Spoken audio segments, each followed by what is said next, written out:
ආයුබෝවන් පුතේ අද අපි කතා කරන්න බලාපොරොත්තු වෙන්නේ 13 ශ්‍රේණියේ ජෛව පද්ධති තාක්ෂණ වේදයේ කියන විෂය ධාරාව යටතේ එන තවත් එක් වැදගත් නිපුණතාවයක්. ඒ තමයි ක්‍රියාවලි පාලනය හා ස්වයංක්‍රීයකරණය. ඇත්තෙන්ම මේ පාඩම සුවිශේෂී පාඩමක් කියලා මම කියන්න හේතුව තමයි මේක අපේ එදිනෙදා ජීවිතයට ගොඩාක්ම ප්‍රයෝජනවත් පාඩමක්. ඒ කියන්නේ අපේ එදිනෙදා ජීවිතයට අවශ්‍ය වෙන ස්වයංක්‍රීයකරණ වැඩ කටයුතු ගොඩාක් සිද්ධ කරගන්න මේ පාඩම වැදගත් වෙනවා. උදාහරණයක් විදිහට අපේ විෂය නිර්දේශය යටතේම එන ඇනිමල් හස්බන්ඩරි කියන පාඩමේ තියෙන ඉන්කියුබේටරයක් හදන ප්‍රැක්ටිකල් එක ගත්තොත් ඒ ඉන්කියුබේටරය හදනකොට අපි උෂ්ණත්වය වැඩි වෙනකොට ස්වයංක්‍රීයව අඩු වෙන්න ඕනේ. උෂ්ණත්වය අඩු වෙනකොට ස්වයංක්‍රීය උෂ්ණත්වය වැඩි වෙන්න ඕනේ. මෙන්න මේ වගේ දේවල් කරන්න නම් අපිට ස්වයංක්‍රීයකරණය පිළිබඳ දැනුමක් තියෙන්න ඕනේ. ඒ වගේම අපි ආරක්ෂිත ගෘහයක යම්කිසි භෝගයක් වගා කරනවා නම් ඒ භෝගයට ස්වයංක්‍රීයව වතුර දාන්න, ඒ වගේම ඒ භෝගයට ස්වයංක්‍රීයව පොහොර දාන්න අපි ස්වයංක්‍රීයකරණය ගැන දැනගෙන ඉන්න ඕනේ. ඉතින් අන්න ඒ වගේ වැඩ අපිට තනියෙන් කරගන්න පුළුවන් වෙන මට්ටමට ඔබ දියුණු කරන පාඩමක් තමයි මේ ක්‍රියාවලි පාලනය හා ස්වයංක්‍රීයකරණය කියන පාඩම. ඉතින් අපි එතෙන්ට යන්න අද දවසේ කතා කරන්න බලාපොරොත්තු වෙන අනුමාතෘකාව තමයි විද්‍යුතය හා සම්බන්ධ මිනුම් හා මිනුම් උපකරණ. අපි කතා කරා පුතේ ඉලෙක්ට්‍රොනික විද්‍යාව කියන්නේ ධාරාව පාලනය කිරීමේ විද්‍යාව කියලා. ඒ කියන්නේ යම්කිසි පරිපථයක් කරා ගලා යන ධාරාව එහෙම නැත්නම් විභවාන්තරය මේ කියන පාරාමිතින් පාලනය කිරීම තමයි ඉලෙක්ට්‍රොනික විද්‍යාවේදී කරන්නේ. එතකොට මෙන්න මේ අරමුණ ඉටු කරගන්න අපි බහුලවම භාවිතා කරන උපාංගයක් ගැන තමයි මේ ඊළඟට අපි කතා කරන්න බලාපොරොත්තු වෙන්නේ. ඒ තමයි ප්‍රතිරෝධක. බලන්න විවිධ අවශ්‍යතා සඳහා විද්‍යුත් පරිපථ ගොඩනගා ගන්නකොට අපිට විවිධ ආකාරයේ ප්‍රතිරෝධක භාවිතා කරන්න වෙනවා. උදාහරණයක් විදිහට අපි භාවිතා කරන අචල ප්‍රතිරෝධක, විචල්්‍ය ප්‍රතිරෝධක, ඒ වගේම ආලෝක සංවේදී ප්‍රතිරෝධක වගේ විවිධ ප්‍රතිරෝධක වර්ග රාශියක් නිෂ්පාදනය කරලා තියෙනවා. ඒකට අපි ඒ අතරින් අද දවසේ කතා කරන්න බලාපොරොත්තු වෙනවා මෙන්න මේ කියන ප්‍රතිරෝධක වර්ග තුන ගැන. අපි බලමු මෙන්න මේ එක් එක් ප්‍රතිරෝධක ආකාරයේ බාහිර පෙනුම සහ පරිපථ අඳිනකොට අපි ඒවට යොදා ගන්න සංකේත මොනවද කියලා. හොඳයි. මේ තියෙන්නේ අචල ප්‍රතිරෝධකයක පින්තූරයක්. ඒ වගේම මේ තියෙන්නේ අචල ප්‍රතිරෝධකයක පරිපථ සංකේතය. එතකොට ඔයාලා මෙන්න මේ වගේ පරිපථ සංකේත දෙකක් විවිධ අවස්ථාවල පරිපථ සටහන් වල දකි. ඒ දෙකම විවිධ අවස්ථාවල භාවිතා කරලා තියෙනවා. ඒ දෙකම එතකොට අචල ප්‍රතිරෝධකයක සංකේත විදිහට භාවිතා කරනවා. ඊළඟට මේ තියෙන විචල ප්‍රතිරෝධකයක් මේ වගේ විචල ප්‍රතිරෝධක ආකාරයකට ඔයාලට දකින්න හම්බ වෙන වෙළඳ පොලේ මෙන්න මේ වගේ විචල ප්‍රතිරෝධක ආකාරයකට වෙළඳ පොලේ දකින්න හම්බ වෙනවා. මේ තියෙන විචල ප්‍රතිරෝධකයක සංකේතය. එතකොට අර අචල ප්‍රතිරෝධක වල වගේම මෙන්න මේ විචල ප්‍රතිරෝධක වලත් සංකේතාකාර දෙකක් තියෙනවා. ඊළඟට මේ තියෙන ආලෝක සංවේදී ප්‍රතිරෝධකයක්. ආලෝක සංවේදී ප්‍රතිරෝධකයටත් අර වගේම සංකේත දෙකක් විවිධ තැන්වලදී භාවිත කරනවා අපිට දක ගන්න පුළුවන්. ඊළඟට අපි කතා කරන්න යන්නේ අපි කොහොමද ස්ථීර ප්‍රතිරෝධකවල අගය නිර්ණය කරන්න කියලා. ඒ සඳහා අපි භාවිත කරනවා මෙන්න මේ වගේ කලර් chart එකක්. එතකොට මෙන්න මේ කලර් chart එක භාවිත කරලා අපිට පුළුවන් යම්කිසි අචල ප්‍රතිරෝධකයක ප්‍රතිරෝධය අගය ගණනය කරගන්න. එතකොට ප්‍රතිරෝධක වර්ග තියෙනවා පුතේ කිහිපයක්. සමහර ප්‍රතිරෝධක වල අපිට දකින්න පුළුවන් බෑන්ඩ්ස් 4ක්. ඒකට අපි කියනවා 4 band resistors කියලා. මෙන්න මේ වගේ color bands එහෙම නැත්නම් වර්ණ තීරු 4ක් දැක ගන්න පුළුවන් වෙනවා. සමහර ඒ වගේ වර්ණ තීරු 5ක් දැක ගන්න පුළුවන් වෙනවා. ඒ කොහොම වුණත් 4ක් හෝ 5ක් තියෙන අවස්ථාවේදී 4ක් තියෙන අවස්ථාවේදී මෙන්න මේ 5 වෙනි එක tolerance එහෙම නැත්නම් අපි ඒකට කියනවා සහනතාවය කියලා. 5ක් තියෙන අවස්ථාවේදී 5 වෙනි එක tolerance එහෙම නැත්නම් සහනතාවය. එතකොට මේ අවස්ථා දෙකේදීම 4ක් තියෙන වෙලාවට bands මුල් bands 3 සහ 5ක් තියෙන වෙලාවට මුල් bands 5 අපි භාවිතා කරනවා ප්‍රතිරෝධකයක අගය කියන්නේ. එතකොට මේක ඊටාම සරල සිද්ධාන්ත කොටසක්. නමුත් මම දැකලා තියෙනවා ගොඩක් දරුවෝ මේකට උත්තරෙත් සමහර ලාවට වරද්දා ගන්නවා. ඒකට හේතුව තමයි මෙන්න මේ කලර් බෑන්ඩ් එකට දෙන අගය සාමාන්‍ය විභාග බහුවර්ණයකදී වගේ මෙන්න මේ කලර් බෑන්ඩ් එකට දෙන අගය ගැන දැනගෙන සිටීම ඉතාම වැදගත්. ඒතර ඒක අමතක වුණාම තමයි ප්‍රතිරෝධකයක අගය අමතක වෙන්නේ. එහෙනම් අපි මුලින්ම බලමු මේ කලර් බෑන්ඩ්ස් වල තියෙන අගය කොහොමද මතක තියාගන්නේ කියලා. ඔය කට්ටිය දන්නවා අර තේදුන්නේ පාට පාඩම් කරන පුංචි කාලේ අපි කවියක් පාඩම් කරා. මතක ඇති. මොකද්ද? රන් තැඹිලි කඩන කොල්ලා නිල් ඉබ්බෙක් දකි කියලා. අන්න ඒකේ මුල් අකුරු වලින් බලමු රන් තැඹිලි කඩන කොල්ලා නිල් ඉබ්බෙක් දකි. අපි ඔහොමයි ලියාගත්තේ. නේද? එතකොට රතු තැඹිලි කහ කොළ නිල් ඉන්ඩිගෝ දම් කියලා තමයි අපි දෙදුන්නේ වර්ණ හත ගැන කතා කරේ. හරි. දැන් පුතේ ඉබ්බෝ ඉන්නවද? නැහැ. එහෙනම් අපි ඉබ්බව අයින් කරලා දානවා. හරි. එතකොට ඉතුරු වෙනවා අපිට මෙන්න මේ වර්ණ ටික. අපි මුලින්ම කළු දුඹුරු මතක තියාගත්තොත් කළු දුඹුරු කියලා දෙකක් තියෙනවා මුලින් කියලා. එතකොට කළු වලට 0යි, දුඹුරු වලට 1යි, රතු 2යි, තැඹිලි 3යි, කහ 4යි, කොළ 5යි, නිල් 6යි, දම් 7යි. ඔන්න ඔය ආකාරයට තමයි පුතේ මෙන්න මේ කලර් බෑන්ඩ්ස් වලට අංක දීලා තියෙන්නේ. ඒතර මින් එහා ඊටු ටික ඕනනම් පාඩම් කරගන්නත් පුළුවන්. එහෙම නැත්නම් සාමාන්‍ය ජීවිතයේ අපි එදිනදා භාවිතා කරන ප්‍රතිරෝධකවල මෙන්න මේ අගයන් ටික දැනගෙන හිටියොත් අපිට ගොඩාක් ප්‍රතිරෝධකවල අගය පහසුවෙන්ම ගණනය කරගන්න පුළුවන්. එතකොට දැන් මේ විදිහට අපි පාඩට අදාළ ඉලක්කම මතක තියාගත්තට පස්සේ කොහොමද ප්‍රතිරෝධකයක අගය කියන්නේ කියන එක අපි ඊළඟට කතා කරමු. හොඳයි. මේ තියෙන මේ වගේ ප්‍රතිරෝධක දෙකක්. මම උදාහරණ දෙකක් කතා කරන්නම්. එතකොට ඔබට වඩාත් තහවුරු වෙයි කොහොමද මේ ක්‍රමේ භාවිතා කරන්න කියලා. මේ බලන්න පළවෙනි ප්‍රතිරෝධකය. ඒකේ මුලින්ම තියෙනවා දුඹුරු පටියක්. එතකොට අපි අර කලර් කෝඩ් එක මතකෙන් නගා ගත්තොත් එතන තියෙනවා කළු, දුඹුරු, රතු, තැඹිලි, කහ, කොළ, නිල්, දම්. එතකොට මේවට ඉලක්කම් ටික අපි ටක් ගාලා කොලේ පැත්තකෙම නැත්නම් විභාග ප්‍රශ්න පත්‍රයේ පැත්තක ලියාගත්තාම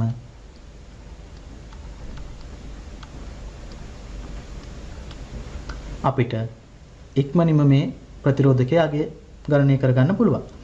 එතකොට පළවෙනි බෑන්ඩ් තුනෙන් අපි ප්‍රතිරෝධකයේ අගය ගන්නවා. අන්තිම බෑන්ඩ් එකෙන් සහනතාවය ගන්නවා. ඒ ගැන අපි ඉස්සරහට කතා කරනවා. එතකොට මෙන්න මේ අවස්ථාවේ දුඹුරු කියන්නේ ඉලක්කම අංක 1. උන් අපි 1 දා ගන්නවා. කළු කියන්නේ බිඳුව දා ගන්නවා. මෙන්න මේ තුන්වෙනි බෑන්ඩ් එක පුතේ 10 බලය. එහෙනම් රතු කියන්නේ 2. එහෙනම් 10 දෙවෙනි බලය. ඒ කියන්නේ 100යි. එතකොට මේකේ අපි අගය ගත්තොත් 1.0යි වැඩි කිරීම 100යි 1000යි. එතකොට පළවෙනි බෑන්ඩ්ස් දෙක අපි ස්ථානීය අගයන් විදිහට ඉලක්කම් කෙලින්ම ගන්නවා. තුන්වෙනි බෑන්ඩ් එක 10 බලයක් විදිහට මෙන්න මේ විදිහට අරගෙන අපි ಗುಣ කරලා අපේ ප්‍රතිරෝධකයේ අගය හොයාගන්නවා. ඒක ඕක තමයි පුතේ අපි කලර් බෑන්ඩ්ස් වලින් එහෙම නැත්නම් කලර් කෝඩ් එකෙන් ප්‍රතිරෝධකයක අගය කියන ක්‍රමය. දැන් ඊළඟ උදාහරණයක් අපි බලලා ඔක තවදුරටත් පැහැදිලි කරගමු. බලන්න ඔය කට්ටියත් හිතෙන් හිතන්න පළවෙනියෙන් දුඹුරු වලට එන ඉලක්කම මොකද්ද කියලා. මොකද්ද දුඹුරු වලට එන ඉලක්කම? ඔව් මෙන්න මේක. ඒ කියන්නේ 1. කළු වලට එන ඉලක්කම මොකද්ද? ඔව් බිඳුව. කහ කියන්නේ 4. ඒ කියන්නේ මේක 10 4. එතකොට ඒ කියන්නේ ඔක්කොම බිඳු 5යි. ඉඳ 1.5යි. අපි මේක 1000න් බෙදුවොත් අපිට කිලෝ වලින් ප්‍රතිරෝධය කියන්න පුළුවන්. ඒ කියන්නේ 100යි කිලෝ. එතකොට මෙන්න මේ ආකාරයට ඊටාම පහසුවෙන් අපිට පුළුවන් ප්‍රතිරෝධයක ප්‍රතිරෝධාගය කලර් බෑන්ඩ් සිස්ටම් එකෙන් හඳුනා ගන්න. ඊළඟට අපි බලමු මේ ඊළඟ වර්ණ තීරුව එහෙම නැත්නම් හතරවෙනි වර්ණ තීරය මොකද කරන්න කියලා. දැන් අපි යම්කිසි ප්‍රතිරෝධකයක අගය මුල් බෑන්ඩ්ස් තුනෙන් කියව ගත්තට පස්සේ උදාහරණයක් විදිහට අපි මෙතන භාවිතා කරපු එකේ අපිට ආවා ඕම් 1000ක් කියලා කියව ගත්තට පස්සේ අපි මේ ප්‍රතිරෝධයේ අගය මල්ටිමීටරයක් භාවිතයෙන් මැන්නොත් අපිට 1000ම හම්බ වෙන්නේ නැති වෙන්න පුළුවන්. ඒකට හේතුව තමයි උෂ්ණත්වය මත ඊට පස්සේ මේ මැනුෆැක්චරින් එහෙම නැත්නම් නිෂ්පාදනය කරද්දී ඇති වෙන දෝෂ මත මෙන්න මෙයාගේ පොඩ්ඩක් එහෙම වෙනස් වෙන්න පුළුවන්. අන්න ඒ වෙනස් වෙන්න පුළුවන් පරාසයට අපි කියනවා සහනතා පරාසය කියලා. එහෙම නැත්නම් සහනතාගය කියලා. අන්න ඒක තමයි මෙන්න මෙතන තියෙන ඊළඟ කලර් බෑන්ඩ් එකෙන් දක්වලා තියෙන්නේ. එතකොට රන් වලින් කියන්නේ 100%ක වෙනසක් මේ ප්‍රතිරෝධකයේ ප්‍රතිරෝධාගයට වෙන්න පුළුවන්. එහෙනම් 100%ක් කියන්නේ අපි ප්‍රතිරෝධකයාගේ 1000යි. එහෙනම් 100% ගානේ 1000කට වෙන්න පුළුවන් වෙනස ඕම් 50යි. එහෙම නේද? ඔව්. එහෙනම් අපිට ප්‍රතිරෝධකයාගේ 950 සහ 1050යි ඕම් අතර ඕනෑම අගයක් වෙන්න පුළුවන්. ඒතර ඒක තමයි මේ සහනතා අගයේ විදිහට එහෙම නැත්නම් රන් පාටින් සලකුණු කරලා තියෙන්නේ. ඒතර මම හිතනවා පුතාලට මෙන්න මේ ඊළඟ එහෙම නැත්නම් හතරවෙනි වර්ණ තීරයේ කාර්යය මොකද්ද කියලා පැහැදිලි ඇති කියලා. ඊළඟට අපි බලමු තවත් වැදගත් ප්‍රතිරෝධක වර්ගයක්. ඒ කියන්නේ විචල්්‍ය ප්‍රතිරෝධකවල අගය නිර්ණය කරන ආකාරය. ඒත් සමහර විචල්්‍ය ප්‍රතිරෝධකවල තියෙනවා මෙන්න මේ වගේ ඉලක්කමක් ගහලා ඉලක්කමක් මුද්‍රණය කරලා. ඒත් ඒකෙත් අපි අර විචල්්‍ය ප්‍රතිරෝධකවල අගයන් කිව්වා වගේම ඒ වගේම ඊට හා සමාන ක්‍රමයක්ම තමයි තියෙන්නේ. පළවෙනි ඉලක්කමෙන් අපි ස්ථානීය අගයක් විදිහට එකකින් ඉලක්කම ගන්නවා. දෙවෙනි ඉලක්කමත් ස්ථානීය අගයක්ම ගන්නවා බිඳුව. තුන්වෙනි ඉලක්කම අපි 10 බලයක් විදිහට ගන්නවා තුන්වෙනි ඉලක්කම. එතකොට 10 3යි මෙතන. එන 10 වැට කිරීම 10 3යි කියන්නේ 10000 ඕම්. ඒ කියන්නේ කිලෝ ඕම් වලින් බැලුවොත් මේ විචල්්‍ය ප්‍රතිරෝධකයාගේ කිලෝ ඕම් 10ක් වෙනවා. හොඳයි. අපි ඊළඟට බලමු පුතේ කොහොමද විචල්්‍ය ප්‍රතිරෝධකයක අගය නිර්ණය කරන්න කියලා. අපි බලමු මුලින්ම කොහොමද මේ විචල්්‍ය ප්‍රතිරෝධකයක් හැදිලා තියෙන්නේ කියලා. බලන්න විචල්්‍ය ප්‍රතිරෝධකයක මෙන්න මේ වගේ පාද තුනක් තියෙනවා. ඒ වගේම මෙන්න මේ වගේ කළු පාට තීරයකින් දක්වලා තියෙන ප්‍රතිරෝධී ද්‍රව්‍ය ස්තරයක් තියෙනවා. මෙන්න මේ ප්‍රතිරෝධී ද්‍රව්‍ය ස්තරය හරහා මෙන්න මේ වගේ කරකවන්න පුළුවන් ව්‍යුහයක් තියෙනවා. අපි ඒකට කියනවා වයිපර් එක කියලා. මෙන්න මේ වයිපර් එක කරකවල තමයි අපිට අවශ්‍ය ප්‍රතිරෝධය අපි විචල්්‍ය ප්‍රතිරෝධයකින් තෝරගන්නේ. එතකොට මෙන්න මේ පහළ තියෙන ඇනිමේෂන් එකෙන් ඔයාලට බලා ගන්න පුළුවන් මේ වයිපරය එක එක ස්ථාන වලට කරකවනකොට අපේ පරිපතයට අවශ්‍ය විචල්්‍ය ප්‍රතිරෝධය අපිට තෝරගන්න පුළුවන් බව. බලන්න මෙන්න මෙතෙන්ට කරකවපුවම අපිට කිලෝ ඕම් 10ක් අපේ පරිපතයට එකතු කරගන්න පුළුවන්. මෙතෙන්ට කරකවපුවාම කිලෝ ඕම් 20ක් එකතු කරගන්න පුළුවන්. මේ ආකාරයට අපිට විවිධ ප්‍රතිරෝධයයන් අපේ පරිපතයට එකතු කරගන්න පුළුවන්. ඒ වගේම තමයි මෙන්න මේ පරිපත සටහනෙන් ඔයාලට බලා ගන්න පුළුවන් විචල්්‍ය ප්‍රතිරෝධයක් කොහොමද පරිපතයකට සම්බන්ධ කරන්නේ කියලා. බලන්න මෙන්න මේ එක කියලා නම් කරලා තියෙන පාදය. ඒ කියන්නේ පරිපතේ ධනාග්‍රයට අපි සම්බන්ධ කරන්නේ මෙන්න මේ එක කියලා තියෙන පාදය.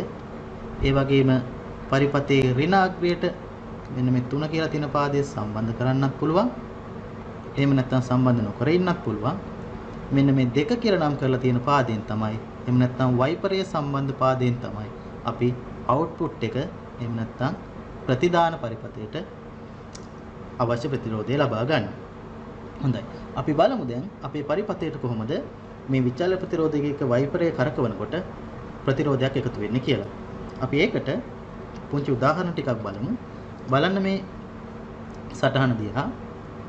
දැන් මෙන්න මේ LED එක සහිත පරිපතය අපි සැලකුවොත් මෙන්න මේ LED එක සහිත පරිපතය අපි සැලකුවොත් එහෙම ඒ පරිපතයට මෙන්න මෙතන විචල්්‍ය ප්‍රතිරෝධයකින් එකතු වෙනවා කිලෝ ඕම් 1ක අගයක්.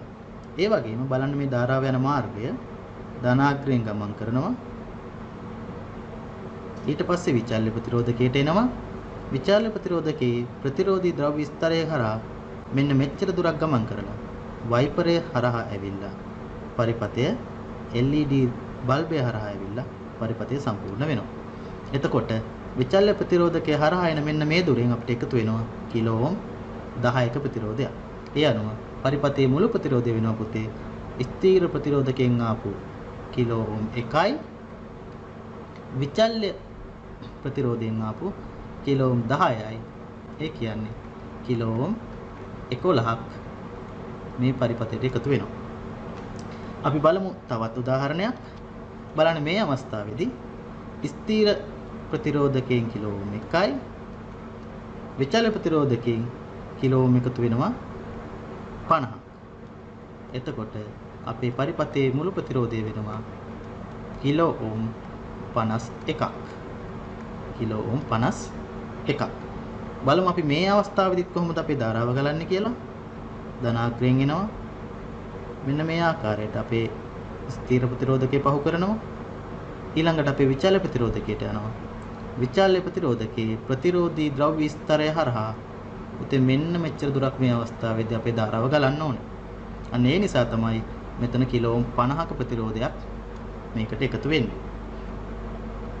ඊට පස්සේ අපේ වයිපරය හරහා මෙන්න මේ විදිහට ධාරාව ගමන් කරලා LED බල්බය හරහා ගිහින් පරිපථයේ ඍණාග්‍රයට ඇවිල්ලා පරිපථය සම්පූර්ණ වෙනවා. එතකොට මේ අවස්ථාවේදී අපේ පරිපථයට සම්පූර්ණ කිලෝ ඕම් 51ක ප්‍රතිරෝධයක් එකතු වෙනවා.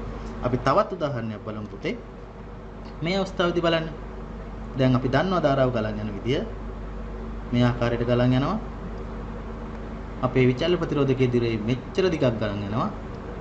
ඊට පස්සේ අපේ වයිපරේ හරහා ගමන් කරලා LED එක හරහා ගමන් කරලා ඍණාග්‍රයට එනවා. එතකොට අපේ විචල්‍ය ප්‍රතිරෝධකයෙන් අපේ පරිපථයට එකතු වෙනවා කිලෝ ඕම් 60. එතකොට මේ අවස්ථාවේ මුළු ප්‍රතිරෝධය වෙනවා අපි පරිපථයේ කිලෝ ඕම් 1 ධන 60 සමානයි කිලෝ ඕම් 61ක්. එතකොට කිලෝ ඕම් 61ක් මේ අවස්ථාවේ අපේ පරිපථයේ මුළු ප්‍රතිරෝධය වෙනවා. දැන් මම හිතනවා පුතාලට මේක පැහැදිලි ඇති කියලා. ඒ හින්දා මෙන්න මේක පුතාලා දැන් හිතෙන් මාත් එක්ක හදන්න බලන්න. ස්ථිර ප්‍රතිරෝධකයෙන් එකතු වෙන අපිට කිලෝ ඕම් 1ක්. හරි දැන් ඔබ බලලා ඔබ තීරණය කරන්න කොච්චර එකතු වෙනවද කියලා විචල්‍ය ප්‍රතිරෝධකයෙන්. බලන්න විචල්‍ය ප්‍රතිරෝධකයේ වයිප එක මෙන්න මේ ස්ථානයේ තියෙන්නේ. ඒ කියන්නේ විචල්‍ය ප්‍රතිරෝධකයෙන් කිසිම ප්‍රතිරෝධී අගයක් අපේ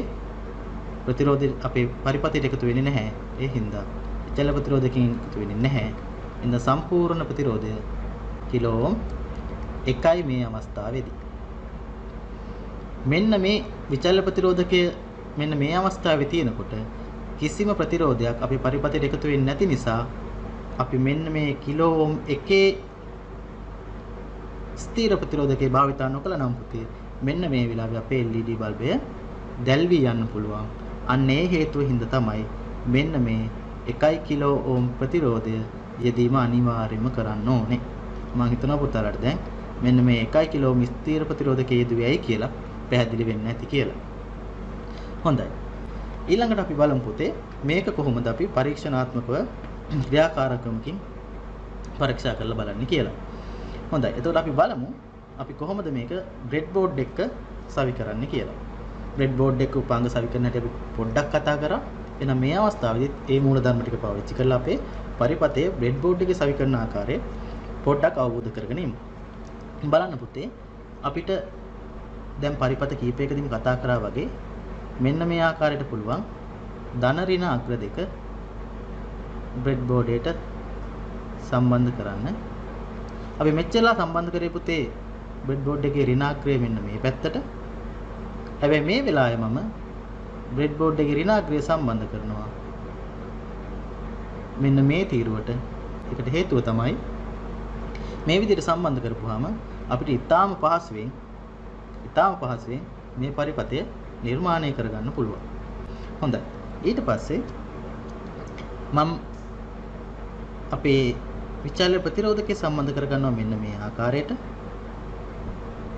එතකොට උඩින් බලපුවාම පේන හැටි පුතේ මේ අදින්නේ මම. එතකොට පාද තුන සම්බන්ධ වෙන්නේ මෙන්න මේ සිදුරු තුනට. එතකොට මේක පළවෙනි පාදය. මේක පළවෙනි පාදය. මේක දෙවෙනි පාදය. මේක තුන්වෙනි පාදය. හොඳයි. දැන් බලන්න මෙන්න මේ පරිපථ සටහන දිහා. ධනාග්‍රයෙන් විචල්‍ය ප්‍රතිරෝධයේ කොහාටද පුතේ එන්නේ? පළවෙනි පාදයට. එනකොට අතන මගදී හම්බ වෙනවා 1 කිලෝ ඕම් ප්‍රතිරෝධය. ඒ හින්දා මම කරන්නේ ඔන්න ධනාග්‍රයෙන් එනවා. ඇවිල්ලා ප්‍රතිරෝධකය හම්බ වෙනවා. ප්‍රතිරෝධය හම්බ වෙලා පළවෙනි පාදයේ තියෙන සිදුරු පොලිමේ එක සිදුරකට සම්බන්ධ කරනවා. එතකොට අපේ පරිපතේ මෙන්න මේ කොටස දැන් සම්පූර්ණයි. ධනාග්‍රයෙන් එනවා ධාරාව ප්‍රතිරෝධය හරහා යනවා. විචල්‍ය ප්‍රතිරෝධයේ පළවෙනි පාදයට ධාරාව ගමන් කරනවා. බලන්න ධනාග්‍රයෙන් එනවා ප්‍රතිරෝධය හරහා යනවා. විචල්‍ය ප්‍රතිරෝධයේ පළවෙනි පාදයට ධාරාව ගමන් කරනවා. ඊට පස්සේ පුතේ ඊළඟට අපේ ධාරාව විචල්‍ය ප්‍රතිරෝධය හරහා ගිහිල්ලා අපේ ප්‍රතිදානය අපි ගන්නවා දෙවෙනි පාදයෙන්. මේ බලන්න. එතකොට අපි දෙවෙනි පාදයෙන් එළියට එනකොට LED බල්බයක් සම්බන්ධ වෙනවා. එහෙනම් මේක තමයි දෙවෙනි පාදය. අපිට LED බල්බය සම්බන්ධ කරන්න පුළුවන් මේකෙන් එළියට එන මාර්ගය ඔස්සේ. ඒතර මම මෙන්න මේ විදිහට LED බල්බය සම්බන්ධ කරනවා. ඒ වගේම LED බල්බේ අනිත් අග්‍රය පරිපතේ ඍණාග්‍රයට සම්බන්ධ වෙනවා. ඒ කියන්නේ බැටරියේ ඍණාග්‍රය අපි සම්බන්ධ කරේ මෙන්න මේ තීරුවට. ඒ හින්දා මම LED එකේ ඍණ පාදය මෙන්න මේ තීරුවට මේ ආකාරයට සම්බන්ධ කරනවා. දැන් පැහැදිලි පුතාලට ඒ සම්බන්ධ කරපු විදිය. අවසාන වශයෙන් අපේ තුන්වෙනි පාදය අපේ ඍණාග්‍රයට පරිපතේ සම්බන්ධ කරන්න පුළුවන්. මෙන්න මේ ආකාරයට තුන්වෙනි පාදය වාරයක් මගින් ඍණාග්‍රයට සම්බන්ධ කරන්න පුළුවන්.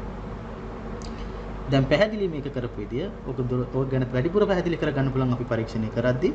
ඒ හින්දා අපි මේ පරීක්ෂණාත්මකව අත්හදා බලන්න ඊළඟට යමු.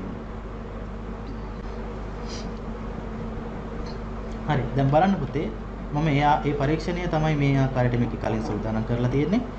අපි මේකට බල සැපීම ලබා දීලා මේකේ ක්‍රියාකාරීත්වය පොඩ්ඩක් බලලම පරීක්ෂණ සිදු කරන ආකාරය අත්හදා බලමු. මේ බලන්න. දැන් අපි ඉස්සලා කතා කරපු විදිහටම ධනාග්‍රය දිගේ ධාරාව වෙනවා. ප්‍රතිරෝධය පසු කරමින් විචල්‍ය ප්‍රතිරෝධකයේ පළවෙනි පාදයට එනවා. විචල්‍ය ප්‍රතිරෝධකයේ හරහා යනවා. විචල්‍ය ප්‍රතිරෝධයේ දෙවෙනි පාදයෙන් LED බල්බය හරහා යනවා. ඍණාග්‍රයට ළඟා වෙනවා. ඒ වගේම විචල්‍ය ප්‍රතිරෝධකයේ තුන්වෙනි පාදයෙන් මෙන්න මේ වගේ පැන්නුම් වාරයක් මගින් ඍණාග්‍රය හා සම්බන්ධතාවය ලබා දීලා තියෙනවා. මේ ආකාරයට අපිට පුළුවන් අපි මේ අත්හදා බලන්න යන පරිපතය නිර්මාණය කරලා අපිට පරීක්ෂා කරන්න. දැන් බලන්න මේ නිර්මාණය කරගත්තට පස්සේ අපිට පුළුවන් මේකේ ක්‍රියාකාරීත්වය පරීක්ෂා කරන්න. මේ බලන්න මෙන්න මෙතන තියෙන වයිපරේ මේ විදිහට කරකවපුවාම ඉතාම ඉහළ ප්‍රතිරෝධයයක් අපිට පරිපතයට ලබා ගන්න පුළුවන්. එන්නේ ඉතා ඉහළ ප්‍රතිරෝධය ලබා ගන්න අවස්ථාවට LED බල්බය දැල් වෙන්නට තරම් විභවාන්තරයක් නොලැබී යන්න පුළුවන්. එතකොට LED බල්බය ඔෆ් වෙනවා. එහෙම නැත්නම් LED බල්බය දැල් වෙන්නේ නැතුව යනවා. බලන්න නැවත වතාවක් ප්‍රතිරෝධය විචල්‍ය ප්‍රතිරෝධය අඩුම කරපුවාම LED බල්බේ දීප්තිය ඉතාම වැඩි වෙනවා. අපි විචල්‍ය ප්‍රතිරෝධකයේ වැඩිම කරපුවාම LED බල්බේ දීප්තිය නැති වෙලා ගිහිල්ලා අඩු වෙලා ගිහිල්ලා ඔෆ් වෙලා යනවා. ඉතින් මෙන්න මේ පරිපතය කොහොමද නිර්මාණය කරගන්නේ කියලා අපි ඊළඟට බලමු.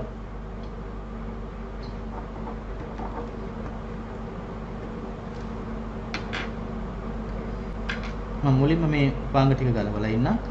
එතකොට ඔබ අතේ දැන් රෙඩ් බෝඩ් එකක් විචල්‍ය ප්‍රතිරෝධකයක් වගේ මීට අවශ්‍ය උපකරණ තියෙනවා නම් මාත් එක්ක මේ පරීක්ෂණ කරලා අත්හදා බලන්න පුළුවන් පුතේ.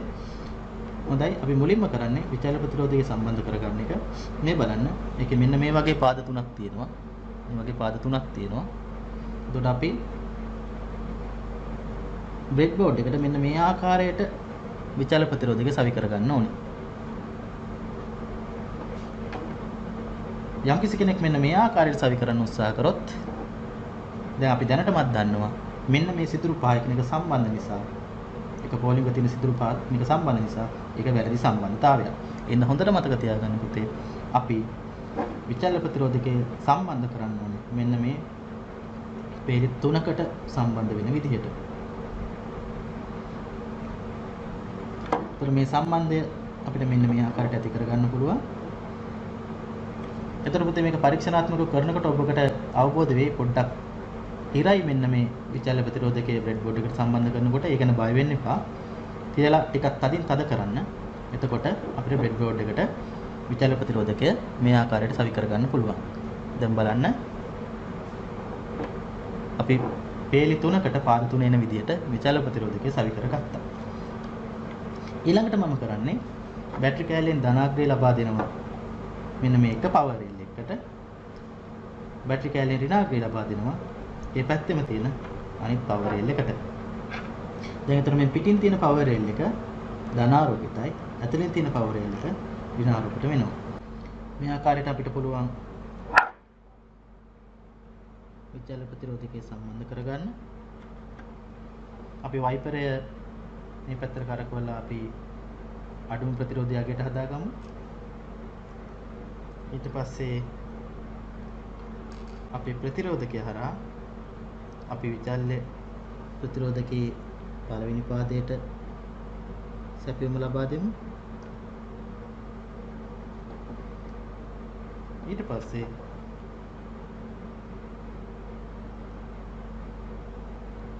දෙවෙනි පාදයෙන් මෙන්න මේ ආකාරයට ප්‍රතිදානය ලබා ගමු. ඔව්. එතකොට අපේ ප්‍රතිරෝධය එතන අපේ පරිපතේ LED බල්බය දැල්වෙන අපිට බලා ගන්න පුළුවන්. අපිට අවශ්‍ය නම් මෙන්න මේ තුන්වෙනි පාදය ග්‍රවුන්ඩ් කරන්න පුළුවන්. එහෙම නැත්නම් ඍණාග්‍රයට සම්බන්ධ කරන්න පුළුවන්. එහෙම සම්බන්ධ නොකර තිබුණත් පුතේ අපිට මේ ප්‍රතිරෝධයෙන් විචල්්‍ය ප්‍රතිරෝධයෙන් අපිට අවශ්‍ය ප්‍රයෝජනෙ ලබා ගන්න පුළුවන්. දැන් බලන්න අපේ පරිපතේ දැල්වෙනවා. දැන් අපිට පුළුවන් මෙන්න මේ ආකාරයට ප්‍රතිරෝධය අගය වැඩි කරලා අපේ බල්බය දල්වන්න හෝ නිවා දමන්න අපිට පුළුවන්. ඉතින් මෙන්න මේ වෙලාවේ LED බල්බය වෙනුවට අපිට ෆෑන් එකක් වගේ භාවිතා කරනවා නම් අපිට පුළුවන් ෆෑන් එකේ වේගය වැඩි කරගන්න, අඩු කරගන්න. ඒ වගේ මේ වගේ විචල්්‍ය ප්‍රතිරෝධකයක් අපි භාවිතා කරනවා නම් ඉන්කියුබේටර් එක, ඒතකොට ඉන්කියුබේටරේ උෂ්ණත්වය වැඩි කරගන්න, අඩු කරගන්න. ඒ වගේ විවිධ වැඩ අපිට මෙන්න මේ වගේ විචල්්‍ය ප්‍රතිරෝධකයක් කරා කරගන්න පුළුවන්. ඊළඟට අපි බලමු පුතේ අපි කොහොමද විචල්්‍ය ප්‍රතිරෝධයක අගය කියවගන්නේ කියලා. ඒකට අපිට භාවිතා කරන්න පුළුවන් මල්ටිමීටරයක්. දැන් මෙන්න මේ විචල්්‍ය ප්‍රතිරෝධකයේ උඩ ගහලා තියෙනවා පුතාලට බලා ගන්න පුළුවන් වෙයි සමහර විට 50k කියලා. ඒ කියන්නේ මේක කිලෝ 50ක විචල්්‍ය ප්‍රතිරෝධකයක්. අපිට පුළුවන් මල්ටිමීටරයේ භාවිතයෙන් මේකේ ප්‍රතිරෝධය කොච්චර තියෙනවද කියලා හරියටම බලා ගන්න. එතකොට මම මුලින්ම කරන්නේ මල්ටිමීටරයේ රොටරි ස්විචය මෙන්න මේ ආකාරයෙන් 200යි කියන ස්ථානයට කරකවා ගන්නවා. ඒ කියන්නේ කිලෝ ඕම් 200 දක්වා ප්‍රමාණයක් කිලෝ ඕම් 200 දක්වා ප්‍රමාණයක් මල්ටිමීටරයේ මෙන්න මේ සැකසුමින් අපිට මෙන ගන්න පුළුවන්. ඊළඟට මම කරන්නේ මල්ටිමීටරය ඔන් කරනවා. මල්ටිමීටරයේ ධනාග්‍රය මෙන්න මේ පළවෙනි පාදයටත් මල්ටිමීටරයේ ඍණාග්‍රය මැද පාදයට සම්බන්ධ කරනවා. එතකොට මට පුළුවන් අපේ විචල්්‍ය ප්‍රතිරෝධකය හරහා කොච්චර ප්‍රතිරෝධයක් තියෙනවද කියලා බලා ගන්න. දැන් බලන්න. අපි වයිපරය මෙහා කෙළවරටම කරකවපුවාම ප්‍රතිරෝධය බිඳුවක් වෙනවා. තවත් ඉදිරියට කරකවගෙන යද්දී අපේ විචල්්‍ය ප්‍රතිරෝධකයේ ප්‍රතිරෝධය අගේ වැඩි වෙනවා කට්ටියට බලා ගන්න පුළුවන්. උපරිම වැඩි කරපුවාම අපේ විචල්්‍ය ප්‍රතිරෝධකයේ ප්‍රතිරෝධකය කිලෝ 52.6ක් කියලා අපිට පෙන්නනවා. ඒ කියන්නේ 50යි කියලා ලකුණු කරලා තිබ්බට විවිධ නිෂ්පාදන දෝෂ හා අපි දෝෂ නිසා එහෙම නැත්නම් අපි භාවිතා කරන පරිසර තත්ත්ව නිසා මේ වගේ ප්‍රතිරෝධය ටික ටික වෙනස් වෙන්න පුළුවන්. ඒ හින්දා තමයි අපිට 52 ගණනක් මේකේ ප්‍රතිරෝධය ලැබුණේ. හොඳයි පුතේ. ඔන්න ඔය ආකාරයට අපිට පුළුවන් විචල්්‍ය ප්‍රතිරෝධයකින් අපිට අවශ්‍ය ප්‍රයෝජන ලබා ගන්න.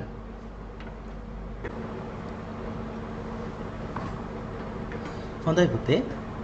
අපි ඊළඟට බලමු තවත් මේ වගේම වැදගත් ප්‍රතිරෝධක වර්ගයක් ගැන. ඒ තමයි ආලෝක සංවේදී ප්‍රතිරෝධක. ආලෝක සංවේදී පරිපථ නිර්මාණය කරනකොට අපි බහුලව මේ ආලෝක සංවේදී ප්‍රතිරෝධක භාවිතා කරනවා. ආලෝක සංවේදී ප්‍රතිරෝධකයේ තියෙන ඉතාම වැදගත් කාරණාව තමයි එහෙම නැත්නම් ආලෝක සංවේදී ප්‍රතිරෝධකයක හැසිරීම තමයි පුතේ ආලෝකය වැඩි වෙනකොට මේකේ ප්‍රතිරෝධය ඉතාම අඩු වෙනවා. ඒ කියන්නේ ආලෝකය වැඩි නම් ආලෝකය වැඩි වෙනකොට ප්‍රතිරෝධය අඩු වෙනවා. ඒ වගේම තමයි ආලෝකය අඩු වෙනකොට ප්‍රතිරෝධය වැඩි වෙනවා. ඉතින් මේ වගේ ප්‍රතිරෝධක විවිධ අවස්ථාවලදී විවිධ කාර්යයන් සඳහා භාවිත කරනවා. ආලෝකයට සංවේදී පරිපථ හදනකොට උදාහරණයක් විදිහට වීදි ලාම්පුවක කට්ටිය දැකලා ඇති.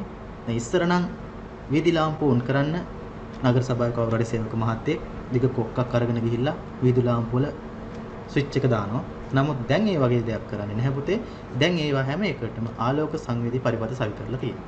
ඒ හින්දා ආලෝකය වැඩි වෙනකොට එහෙම නැත්නම් උදේ ආලෝකය වැටෙනකොට වීදි පහන් ඉබේම ඔෆ් වෙලා යනවා. ඉතින් මෙන්න මේ වගේ පරිපථ සඳහා යොදා ගන්න නම් අපි ආලෝක සංවේදී ප්‍රතිරෝධක ගැන ටිකක් කතා කරලා ඉන්න ඕනේ. අපි බලමු ආලෝක සංවේදී ප්‍රතිරෝධකයක් කොහොමද හැසිරෙන්නේ කියලා පුංචි පරීක්ෂණයක් කරලා. හොඳයි පුතා අපි කතා කරන්න යන්නේ මෙන්න මේ වගේ පුංචි සරල පරීක්ෂණයක්. බලන්න. ආලෝක සංවේදී ප්‍රතිරෝධකයක් ස්ථිර ප්‍රතිරෝධකයක් සහ LED බල්බය සහිත ඊටාම සරල පරිපථයක් තමයි මේ තියෙන්නේ. බලන්න මේකේ පරිපථය සම්පූර්ණ වෙන ආකාරය. බැටරිය ධනාග්‍රය මම පිටතින් තියෙන පවර් රේල් එකට සම්බන්ධ කරලා තියෙනවා. බැටරිය ඍණාග්‍රය ඇතුළතින් තියෙන පවර් රේල් එකට සම්බන්ධ කරලා තියෙනවා.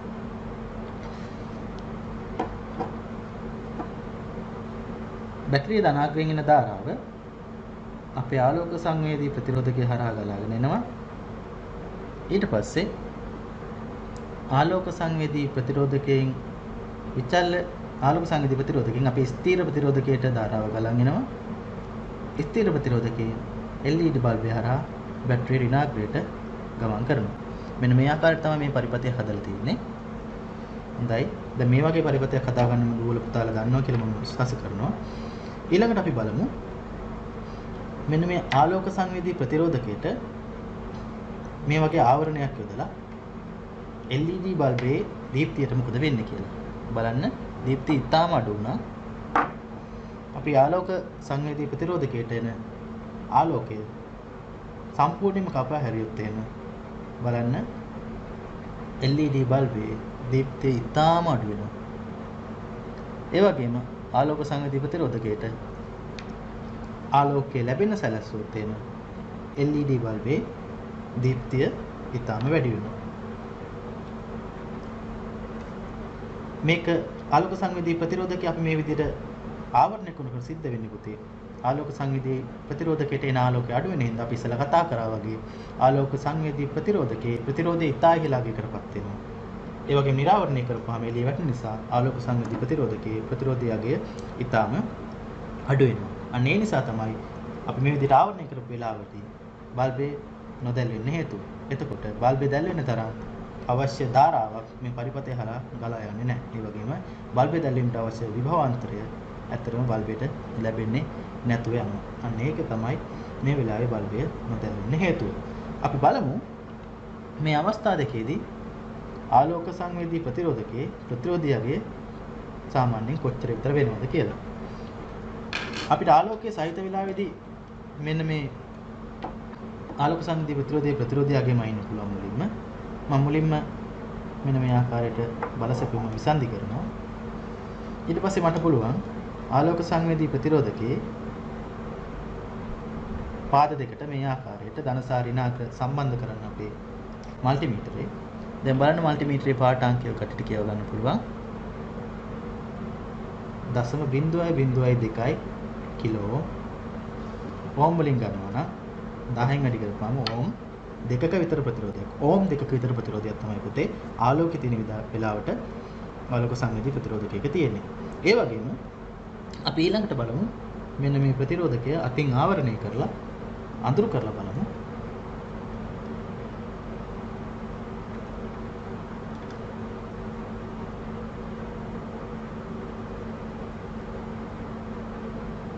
දැන් බලන්න පුතේ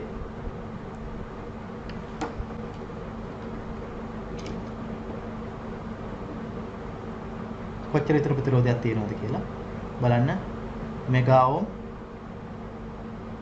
0.9ක විතර ප්‍රතිරෝධයක් පෙන්වනවා දැන්. දැන් තවත් වැඩි වෙනවා. මේක ඕම් 1.1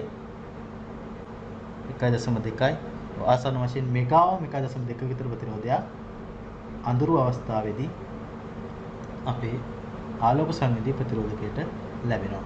ඒ කියන්නේ අතිවිශාල ප්‍රතිරෝධයක් පුතේ මෙගාවෝම් 1.6ක් කියන්නේ 1.2ක් කියන්නේ. ඉතින් අපිට අතිවිශාල ප්‍රතිරෝධයක් හිමි කරගන්න පුළුවන් අඳුරේදී මේ වගේ ආලෝක සංවේදී ප්‍රතිරෝධකයක් භාවිත කරලා. හොඳයි පුතේ. ඔන්න ඔය කාරණාත් එක්ක අපි අද දවසේ කතා කරපු විෂය කරුණු ටික අවසන් කරනවා. ඊළඟට අපි බලමු ඉක්මනින්ම අද දවසේ අපි කතා කරපු විෂය කරුණු මොනවද කියලා ඉක්මනින්ම මතක් කරගමු. බලන්න අපි විවිධ ශක්ති ප්‍රභේද හඳුනා ගැනීම සිදු කරා. ඒ වගේම විද්‍යුත් ශක්තිය ප්‍රයෝජනට ගැනීම සඳහා අත්‍යවශ්‍ය විභවාන්තරයේ ධාරාව හා ප්‍රතිරෝධය පිළිබඳ මූලික දැනුමක් ලබා ගත්තා. ඒ වගේම මෙම රාශීන් මල්ටිමීටර ආකාරයෙන් මල්ටිමීටර ආධාරයෙන් කොහොමද මනින්නේ කියලා අපි කතා කරා. එතකොට අපි කතා කරා විභවාන්තරය මැනීමේදී මල්ටිමීටරයේ පරිපථය සමග සමාන්තරගතව සවි කරන්න ඕනේ කියලා. ඒ වගේම ධාරාව මනෙද්දී මල්ටිමීටරය පරිපථය සමග ශ්‍රේණිගතව සවි කරන්න ඕනේ කියලා අපි කතා කරා. ඒ වගේම තමයි නොදන්න ධාරාවක් මනින්න යද්දී මල්ටිමීටරයේ රොටරි ස්විචය මැනිය හැකි උප්පරිම ධාරාව මැනිය හැකි ස්ථානය දක්වා කරකවන්න ඕනේ කියලා අපි කතා කරා. මෙන්න මේ පියවර ඉතාම වැදගත් කියලා මම කතා කරා. මම ඒක නැවතත් මතක් කරනවා පුතේ. අපි නොදන්නා ධාරාවක් ඉතා අඩු ධාරාවක් මනින්න පුළුවන් පරාසයකට රොටරි ස්විචය කරකවලා මනින්න ගියොත් එහෙම අපේ මල්ටිමීටරේ නැවත භාවිතයට ගත නොහැකි ආකාරයට පිච්චිලා යන්න පුළුවන්. ඒ හින්දා අනිවාර්යයෙන්ම මතක තියාගන්න ඕනේ කරුණක් කියලා අපි මේ වෙලාවෙත් කතා කරා. මල්ටිමීටරයකින් නොදන්නා ධාරාවක් මනිනවා නම් ඒ ධාරාව මනින පරාසයේ උපරිම අගයේ තියෙන ස්ථානෙට රොටරි ස්විචය කරකවලා තමයි අපි ධාරාව මනින්න ඕනේ. ඒ වගේම ප්‍රතිරෝධය මැනීමේදී පරිපථය ජවසැපීමෙන් විසන්ධි කරන්න ඕනේ කියලා අපි කතා කරා. අචල ප්‍රතිරෝධකවල අගය කියවීම සඳහා වර්ණකේත ක්‍රම යොදා ගන්න කොහොමද කියලා අපි කතා කරා. ඒ වගේම විචලනය කළ යුතු ප්‍රතිදානය ලබා ගැනීමට අවශ්‍ය අවස්ථාවල විචල්‍ය ප්‍රතිරෝධක භාවිත කරනවා කියලා අපි කතා කරා. ඒ වගේම තමයි ආලෝකයට සංවේදී පරිපථ නිර්මාණය කිරීම සඳහා ආලෝක සංවේදී ප්‍රතිරෝධක භාවිත කරනවා කියලා අපි කතා කරා. හොඳයි පුතේ. අන්න ඒ කරුණුත් එක්ක අද දවසේ අපි කතා කරන්න බලාපොරොත්තු වෙන විෂය කොටස අපි කතා කරලා අවසන් කරනවා. හොඳයි. ඊළඟට මම ඔයකට චූටි වෙලාවක් දෙන්නම්. මෙන්න මේ අභ්‍යාස දෙක සටහන් කරගන්න. එතකොට මේ වගේ බ්‍රෙඩ් බෝඩ් එකක් ඔයාලා පොලේක ඇඳ ගන්න පුළුවන්. දැන් සිදුරු පිටින විදිය දන්නවා. එතකොට ඔකට මෙන්න මේ ප්‍රශ්නේ ලියා ගන්න. පහත දී ඇති පරිපථය බ්‍රෙඩ් බෝඩ් එක මත පිහිටුවන ආකාරය සම්මත සංකේතය යොදා ගනිමින් ඇඳ දක්වන්න. එතකොට ඔය කට්ටිය යන්නේ වාක්‍ය ලියාගෙන දකුණු අත පැත්තෙන් තියෙන පරිපථය ඇඳ ගන්න.